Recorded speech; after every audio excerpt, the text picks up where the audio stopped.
Guys, I tell you what, there's so much to talk about, you know. I always say that Arsenal keeps their thing late. Every time they want to do things, they do it very late. You cannot believe it. Arsenal bidded for Ollie Watkins of Aston Villa yesterday when they were about to play their Champions League against Celtic. For Christ's sake, why did you keep it that late?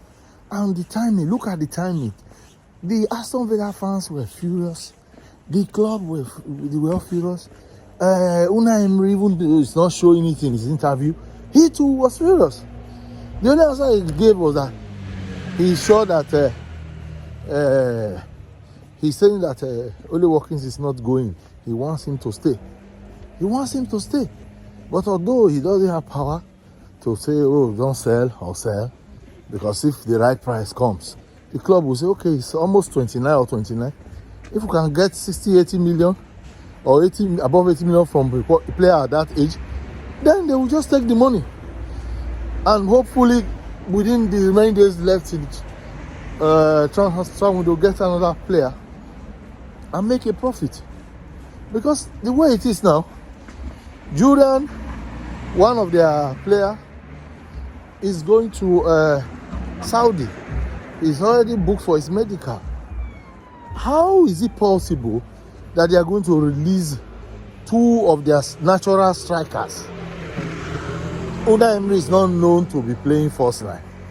So, I don't know how this move will be possible. But you know, in football, anything can happen.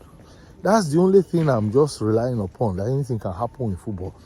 Now, we have been linked to several players. Dusan Vlahovic, Benjamin Sesko. I tried not to be tempted this year to be breaking gossip news every time we want to just name of we want to fill the channel with news, because I don't want to mislead fans. I don't want to. Now, talking of misleading people, let's go to what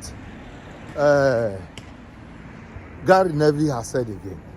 I think he knows it's a controversial view he's just putting out there, so he's going to get views. That's what most people do now. They just throw away issue of credibility. He is saying that Arsenal fans and Arteta were trying to label referees to be corrupt. I don't know which planet he's living in.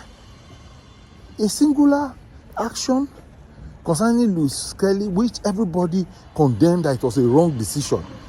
He is coming out now to say that this is what we have been doing for the past 12 months.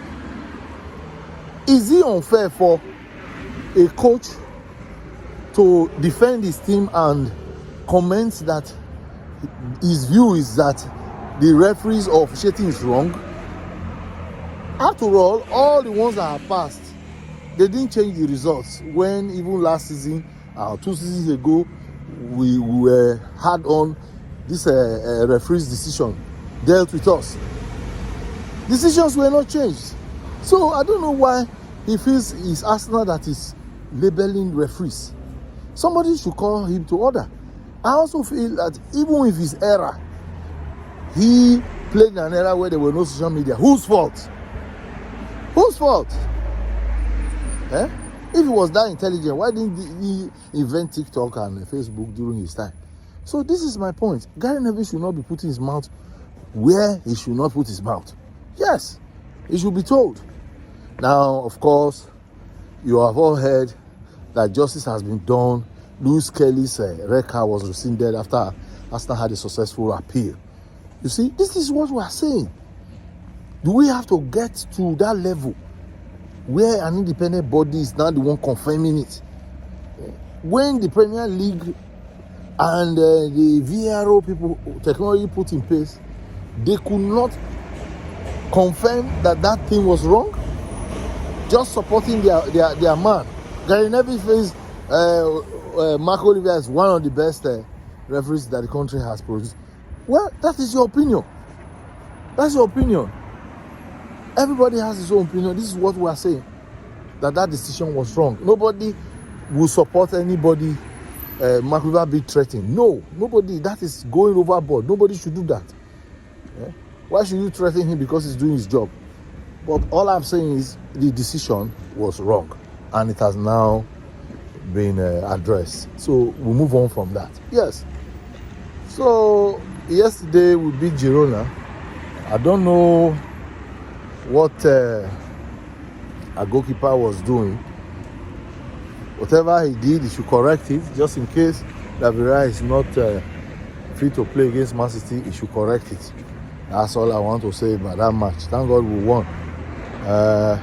Man City escaped the issue of being eliminated from the playoff, so they will be preparing to do their playoff.